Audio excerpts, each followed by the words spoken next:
Our family has personally stayed in most of them, so I do have a lot to say. For starters, a lot of people ask what's the difference? Like, what is a moderate resort? And so, a moderate resort is literally a strike of like a perfect balance between affordability of value resorts, but yet the luxury of deluxe resorts. They offer enhanced amenities, more spacious rooms, and really beautifully themed environments, all of which are obviously very different, which we'll talk about. Moderate resorts typically feature larger pools and water slides. So that is usually the number one indicator for my clients if they want a value or a moderate is it has water slides. And so for those little bit older kids or even like middle, between 5 and up or whatever, water slides are really important. There's a lot more sit down dining options as value resorts do not have table service options, but moderate resorts do. And there's more expansive grounds compared to value resorts. You also get a bit more in-room amenities. And perhaps one of the key benefits is that some of the moderate resorts offer rooms that accommodate larger families, like mine, which is super nice, and Lena's. For example, Caribbean Beach and Port Orleans Riverside have rooms that can sleep up to 5 guests. And Fort Wilderness Resort cabins can accommodate up to 6 guests in a wilderness cabin. So, depending on the size of your family, moderate resorts might be where you need to start in order to make sure everyone in your family has a spot to sleep. I'm going to go and move into the specifics of each of the moderate resorts and give a brief overview of them. There are 5 on Disney World property. So let's start with one of my favorites, which is Disney's Caribbean Beach Resort. It's like stepping into a tropical paradise. There's vibrant colors, lush landscapes, and you really do feel like you might be in the Caribbean island. The rooms are themed to reflect this Caribbean vibe. They're also more spacious than the value resort rooms. Caribbean Beach, again, like she said, has those rooms that can sleep up to 5. You can have 2 queen beds and then a pull down. That is child size, but even a small adult can probably fit on there as well. You're also going to get access to the amenities like hammocks on the beach, one of our family favorites. And then you also have a large feature pool at this resort with a pirate themed water play area for little kids and a really cool water slide as well. And then we also love the fantastic quick service food court that they have there. Again, it's all going to be Caribbean inspired, but they also will have some American favorites there. One of the highlights of this resort for our family is Sebastian's Bistro. That's their table service dining. And it is one of those hidden gems inside Disney World that's often overlooked. But again, our family really loves it. And it's one I recommend if you're looking to not spend so much money on a sit down dining, but you really want that like all inclusive as much as you care to enjoy feel. And it's really good. Another favorite part of Caribbean Beach is you can easily hop on the Skyliner for a quick and easy scenic route to Epcot as well as Hollywood Studios. It actually hosts the hub, so it's the connection to Epcot and to Hollywood Studios. So unlike the other Skyliner resorts, you will have to transfer it from this hub. So it's going to save you a little bit of time in the morning if you're staying at Disney's Caribbean Beach Resort. You can also walk to Disney's Riviera Resort for additional dining options. And you can also take the Skyliner all the way up to Disney's Boardwalk. So it's really like a centralized location. This is one of the moderate resorts that we enjoy because of that. And all in all, I think it's a good pick for families who want to be connected to other resorts for dining, entertainment. Maybe you have older kids. All in all, I think this resort is a good pick for families, maybe families who have a little bit of older kids and they want to be connected to where the entertainment is. They want extra dining options. Maybe you guys are foodies and you want to not just have to be stuck to one specific type of dining. And the Caribbean feel is both lively and relaxing. So for our family, it's one of our top picks when we visit Walt Disney World. And I think Carly wants to add a little bit of information as well on some of her favorites about this resort. Yeah, I love all of those details, Lena. I don't think you left one thing out. So our family stayed at Caribbean Beach last year and this year, and our experiences were actually different. I mean, as every experience is anytime you go on a vacation, but We really, really enjoyed our trip. We just stayed for one night each last year and this year. And we really enjoyed our one night stay this year, actually more than last year. When you book through a travel planner, part of us helping you decide on a resort is also helping decide on like buildings and location. And so all of the resorts have like preferred room and standard room, or most of them. Some of them are so small that they don't have a difference. But this one has preferred rooms, which are closer to main dining and the main pool. And then they have standard rooms, which are a little bit further away. And I don't know if you mentioned this, Lena, but each standard room building has their own pool. So that's really nice, is there's separate pools throughout. It also has a really great running and walking path. I did it just a couple weeks ago, and it was like 1.5 miles all the way from my building all the way around by Riviera. So a lot of people talk about how to avoid this one building. It's the Trinidad building. There's 1, 2, 3, 4, 5 buildings in the whole resort, or 5 main countries.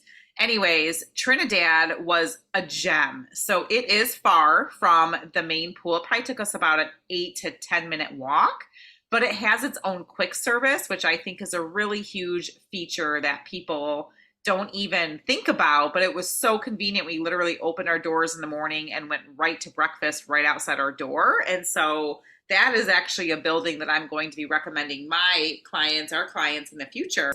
Super close to a Skyliner, and their updated rooms. The rooms were so cute. They were like Little Mermaid themed, and they're beautiful. So we were really happy with that building, which is something that, again, most people have said, don't stay in Trinidad. It's so far away. It was like, it really wasn't. We were really like, oh my gosh, this is, because at first we were assigned that building and I was like annoyed, like, should I change it? And then I remembered they had updated rooms. So I'm like, no, let's just stay here. It's a good experience. And it was like fantastic. So just have to throw that out there. I love that. Yeah. I'm so glad you mentioned that and, gave us your experience, because we've never stayed there. Lena and I did go tour the new updated rooms when we went back in April, and I loved them. They were so cute. And I feel like if they would do the whole resort that way, like it would probably be a whole different vibe. And like, I would probably want to go stay there more because of that. But I did like something else Lena mentioned, that this might be more so for families with maybe older kids, because the buildings themselves are only 2 floors. And so if you've got strollers, there's no elevators. And so you're going to have to like fold those strollers up and pull them up and down the stairs. And so I think that part would be kind of a pain in the butt. So you would either request a floor room and hope you get it, or you're going to be taking those strollers up and down. So that is something to keep in mind.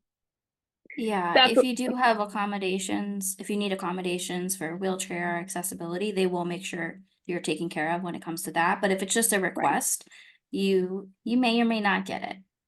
Right. Yep. So that is something to keep in mind with a lot of these moderate resorts. But that, again, that's where your expert travel planners come in play, and we help you out with that and help you know what to request and what to do and where to stay. So we're going to move on to our next resort, which is one of the 3 that we stayed at on our last business trip together, Lena, Carla, and I. We stayed at Disney's Coronado Springs Resort. This resort blends Spanish, Mexican, and Southwest American cultures, giving it a unique and elegant vibe. The recent addition of the Grand Destino Tower adds a touch of modern luxury to the resort. Coronado Springs is really perfect for foodies because there's a variety of dining options. There's places like the rooftop restaurant Toledo, which is a tapas, steak, and seafood restaurant. There's the popular Three Bridges Bar and Grill at Villa del Lago, and it's got like, what is that, like corn salsa dip or whatever and chips. Oh yeah, it's so good. Everybody talks about it. I hate that I missed it that night, but I was so exhausted. I was too tired to walk over there. You were a party pooper. No, I recall that fine. night. I got lost. Remember, I got lost on one of the bridges. I walked down one way and then ended up another way in BFE. And yeah, it's quite a large resort. I was stuck. Go for it if you want, but I'm staying right here. So this resort also not only has amazing food options, because there's like the Dahlia Lounge and there's Rick's Sports Bar and there's the quick service place. So there's lots of food options here. but also a really awesome pool. The main pool is the Lost City of Cibola. I'm probably pronouncing that wrong.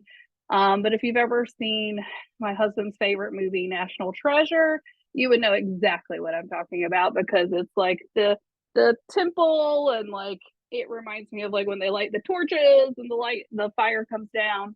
It features a 50-foot pyramid with a 123-foot long water slide. There are also 3 other leisure pools throughout the resort for a quieter swim. And we had one of those right outside of our building, and it would be much quieter if you don't enjoy the music and the kids and all that.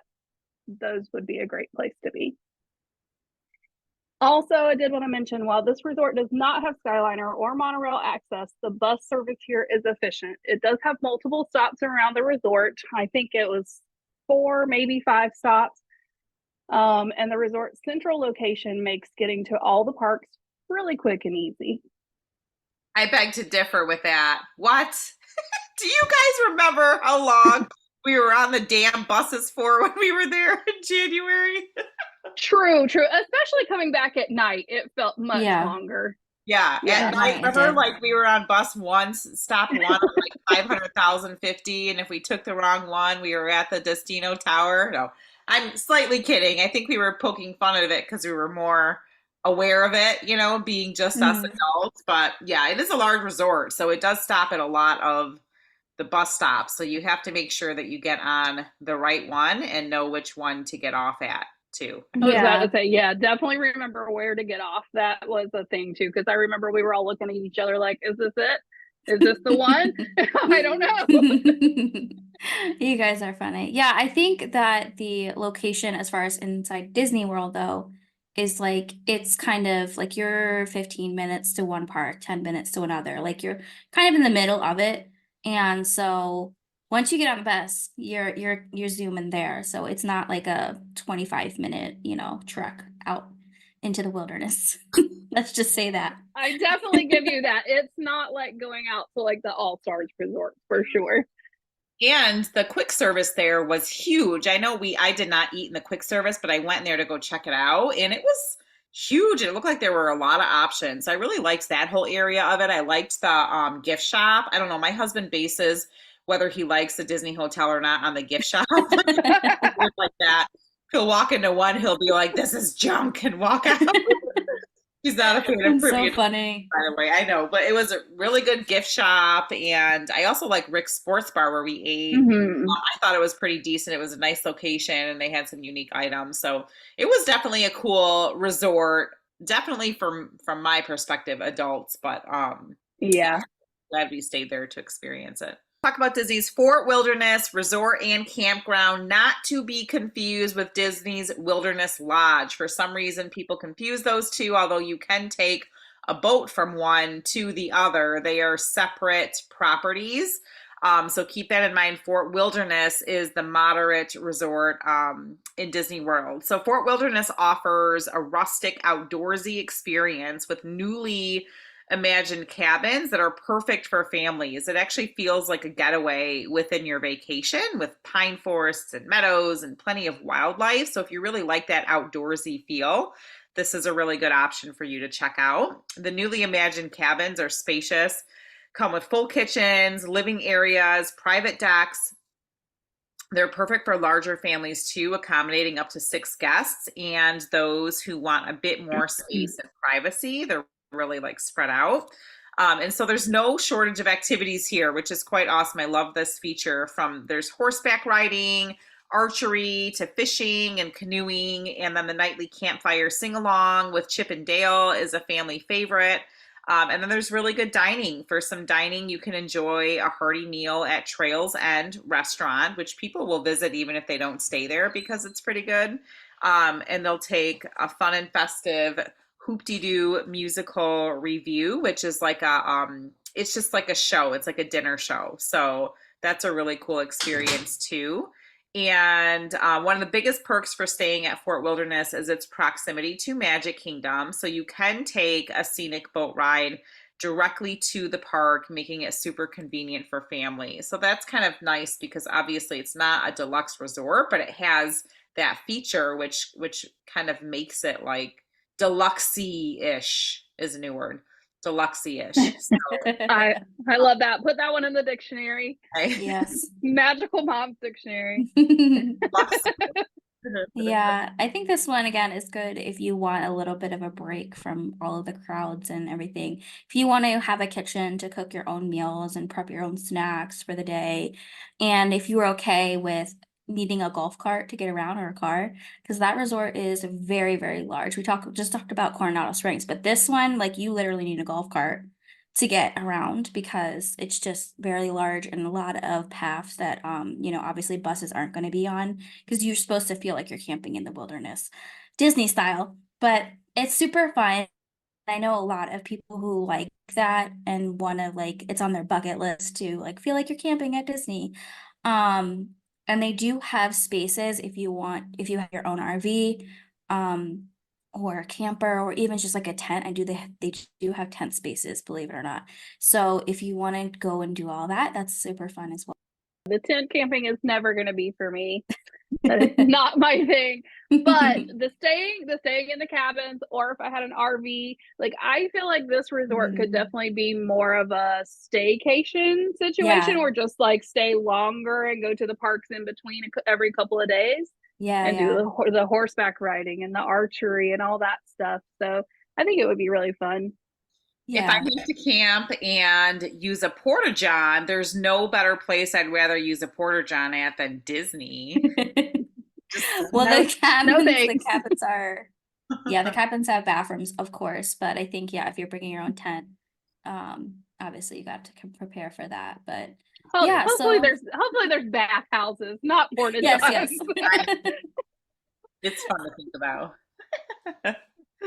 You guys are so silly. Okay, let's move on to our next resort, Port Orleans. So Port Orleans, Riverside and French Quarter, they are sister resorts. So Port Orleans Riverside has a southern charm with its grand mansions and rustic bayou areas, with French Quarter, on the other hand, is a little bit more lively with the New Orleans vibe, cobblestone streets, and jazz music. So, like I said, they are sister resorts, they are connected. This is the only two resorts that are like you have to book one or the other, but you can use the pools from either or, as well as the dining. The boats go in between. So, they are connected in that way. I think it's easily confused between the two. But Port Orleans Riverside has rooms that can accommodate up to 5 guests. So again, that's a great option for the larger families of 5. And French Quarter is a little bit smaller. It has a little bit more of an intimate feel and it's perfect for like adult trips, or the people who just want to stay at a little bit of a smaller resort that they can get to things very quickly. And that though they love the festive atmosphere of the New Orleans because they do have at least twice a week live music and entertainment that's put on at their quick service location. Both resorts offer a variety of dining options from the Riverside Mill Food Court to the Saskalula Floatworks and Food Factory. But be sure to try the beignets at French Quarter. These are the best beignets in Disney World. The ones in Magic Kingdom are not going to cut it compared to these. And both resorts offer boat transportation to Disney Springs, as well as connecting to each other, providing a relaxing and scenic way to get around. Carla loves the running and walking paths of this resort, and of course, there's buses to all of the 4 parks. So you don't have boat access, Skyliner, monorail, anything like that. It's just going to be boats to the parks, but you do have that nice scenic boat ride to Disney Springs. Okay. I gotta interject just for a minute and head back to like the pool of French Quarter. So even though it's got a water slide and like kids you think are gonna like that, like there's this big creature. I don't know what it's called. I don't know if it's supposed to be a dragon. I don't know. It's something from the lagoon from Louisiana. I have no idea, but that creature scares me, and I can't imagine that it wouldn't be scary for kids. Carla, what do your kids think about it? I don't know because they just climbed up its mouth and was spit right out, so they didn't even really pay attention. No, they love it. I know it is a little creepy. You know what? It's creepier when you're walking along the path along the like Mhm. riverside and then you're looking in than when you're actually in the water. Yeah. It is cute. It's actually a really slow water slide in my opinion Uh-huh. compared to other ones. Um, Hmm. but it's cute. My kids love it. It's not as creepy as that damn clown that used to be at Oh the my boardwalk. gosh. Oh, I was yeah, just that thinking one about used to Remember creep that. me out too. like Yeah. the it clown at the boardwalk. That definitely needed a change for sure. I'm Uh, wondering if they'll change this one. Something I hope else. so, because those two pools have turned me off from wanting to go to yeah, those resorts. And I know Boardwalk has changed. yeah. And so now, like, Boardwalk's on my list one day. But this resort, I'm like, oh God, no, I don't want to Yeah, stay that's funny. They actually do have a really awesome splash pad, my girls. It's funny because this was the first year in forever that I feel like our girls utilized the splash pads in a there. while, especially our littlest one. And their splash pad was really cute, and the girls loved it. So it is a really good family friendly pool, and there are some deeper Yeah. ends in there too. So there's like a variety for everybody. But it was so funny because when we were there, I'll have to try and find the video and post it on our Instagram page. When you get to the beignets, you can get a 3-pack or a 6-pack. And you guys, I did the mom math, Disney math, and it was like a freaking no brainer. Like the 6-pack was so much cheaper than the 3-pack. I was like, who would not buy this? Just bring your mom math skills with you because you will not regret it. But I also Yes. wanted to add, because we just recently stayed at Riverside. We stayed at Riverside last year. The only reason why we haven't stayed at French Quarter yet is because by the time we book, French Quarter is already always gone. It tends to book up first from what I notice when I'm booking with families, because I think of the smaller atmosphere and it's less overwhelming. Riverside is massive. It just is huge. It is huge. And but we loved it so much last year, like the woods view, because you literally just feel like you're immersed in the woods. We stayed in Alligators Bayou, and like I said, the running path is probably one of my favorites. And so, even though it's larger, Riverside, personally, like there's options that are better at Riverside, in my opinion. These are all opinions, take it for what it's worth. But the beignets at French Quarter, and like Lena said, like the quaint, smaller atmosphere, I think for littler kids is like, it is perfect. So, and they still have a quick service, although I think Riverside has more food options, and they have the table service at Boatwright's, which we also ate at this last trip. The Boatwright's table service was really good. And then, yeah, like you guys mentioned, the boat to Disney Springs is so convenient. You can also rent horse and carriage at Riverside. And then they have the little trolley bikes, like they have the four-seaters, the pedal bikes, and the 2-seaters, which those are all really awesome features of a moderate resort that you can do. So if you're doing more of like a staying at the resort more than going to the parks, there's like so much to do here. I really think it's an awesome option for families that maybe just want to start to immerse themselves in the Disney life, but maybe not go too crazy with park days. Like staying at a resort like this is really cool because there's just so much going on. So my girls love it. We've loved our stay 2 years in a row now. And we'd be totally happy staying there for the entire time of a trip at some point once we don't have strollers. Hmm. Those darn strollers. They mess up everything. Yeah. Yes, yes, and the buses. You know how I feel about the buses. So until we're not a stroller family, we'll stay places where we can only take the bus. I hear you. I hear you. Well, thank you for sharing your perspective, because yeah, Riverside looks gorgeous. And like I said, I don't know, we just never really consider it. I think my family's stuck on the Skyliner, and so we always tend to end up in that area. So I love hearing you guys' perspectives, and it makes me excited to try these places. So we're going to go into like, why should your family pick a moderate resort? And you've probably already heard lots of bits and pieces of why you should do that throughout us talking about the resorts. But what are the perks? A moderate resort is going to provide a great balance of value plus amenities, because a lot of times when I look at these moderate resorts, the price is not going to be that terribly much more than, say, Pop Century or Art of Animation, that are considered value resorts. So sometimes for the amenities, it's worth that extra, I don't know, $50 a night. Moderate resorts offer more immersive theming and much better dining options than value resorts. Like Lena mentioned earlier, there's table service, and then Carla even said the boat rides at Riverside, table service. So there's lots of good things. The rooms are more spacious. with options for larger families. Like both of them mentioned, they have families of 5. And so really you kind of have to start at this level. There's no option to start at the value level. There's just more, I don't know, there's just more to do in general, I feel like. And yeah, whereas like value resorts are more vibrantly themed, these are like more elegantish to mildly themed where it's still Disney feel, but it's not like too over the top. And yeah, I mean, I think moderate is a great place to start if a family's like not quite sure and obviously it's within their budget. Like there's just so much variety. Yeah, I'd agree with all of that. And like you said, these resorts are a little bit more, let's say, moderately themed. You don't feel like Disney is in your face all the time. Compare that to a value resort where it's just in your face with the huge statues and such. And there's a lot of people at these value resorts. I will say you do feel that comparing that to moderate, you're more spread out. So you do get that break from the crowded parks. And so if you're someone who wants a little bit of less of a busy feel, you want to disconnect at the end of the night, you're probably going to like this aspect of a moderate resort.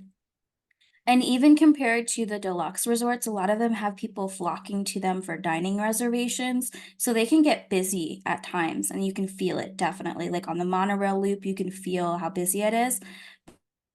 But when you think about the moderate resorts, you're not going to have that so much unless it's a super busy time. So again, it's a little bit of luxury and relaxation from the overstimulating parks. And it's a little bit less people-y for my introverts who need to disconnect. Yeah, one last thing I wanted to add too that I just thought of that I do love about the moderate resorts is they're like if it's just an adults only trip or like a mom's only trip or whatever, I feel like these are good choices because every moderate resort has like some sort of like nice bar, you know, like there's like little bar areas. I know that Riverside has, I can't think of the name of it off the top of my head, but the little like piano bar area in the front lobby. And even though there's kids that are there and it looks like kid friendly, there's a lot of those. I mean, you even talk about Coronado Springs, like my gosh, it's like bars everywhere. So I do like that they offer Yeah. more of like a nightlife atmosphere and more options, you know, at night if you're night owls and you're roaming around back at the resort. That's probably one more thing I would add is it's a good feel for adult only trips. I mean, families obviously, you know, but for adult only trips too, I think it's a really good option for. That's a good point. And thinking about food, a lot of these lounges have food. So at the end of the park night, you forget to eat or whatever, you can still get some like little bites from the lounges, which is another added bonus. Yeah. Okay, so let's talk about why consider upgrading from a value resort. So if you're used to value resorts, upgrading to a moderate resort can significantly enhance your experience, in our opinion. You get more space, modern theming, additional amenities that make your stay more comfortable and enjoyable, more privacy, like Lena said. I totally agree. Every moderate resort I've stayed at, even if it is super crowded, it never really feels that way at all, and they're large enough or it's spread out. The dining options are more varied and of higher quality, offering a mix of quick service and sit down restaurants. Transportation options are often more convenient and enjoyable, with some resorts offering unique transportation, like we mentioned, the Skyliner with Caribbean Beach, boat rides from Riverside, and then also from Fort Wilderness. And then overall, moderate resorts provide a more relaxed and enjoyable stay with plenty of activities and amenities to keep your family entertained. And if food is important to you, you definitely want to consider a moderate resort, in our opinion, over a value resort. So there's just a lot more food choices and better. I mean, Disney food is Disney food, but I feel like there is better quality choices at moderate resorts over value in general. Ah, you guys, you just make it sound so dreamy. And now I just need a Disney trip. I just need Yes. to go and I need to stay at all of these resorts. And now, like, I want all my clients to stay at these resorts. So thank you guys for sharing your thoughts and opinions. And that's all we're doing here on this show, is giving you our experiences and our thoughts and our opinions. And like, you take them with a grain of salt and how you feel about them. So I just love it. And we just want to thank you, listeners, for joining us today. We hope this guide to Disney's moderate resorts have been very helpful. Remember, staying at a moderate resort can make your trip even more magical. If you enjoyed this episode, please subscribe and leave us a review. Follow us on Instagram, TikTok, or Facebook, and tell us what your favorite moderate resort is. And if you've never stayed at one, tell us which one you'd want to stay at after listening to this episode. If you're ready to plan your next Disney vacation, visit our quote form to get started. We're here to help make your trip as magical as possible.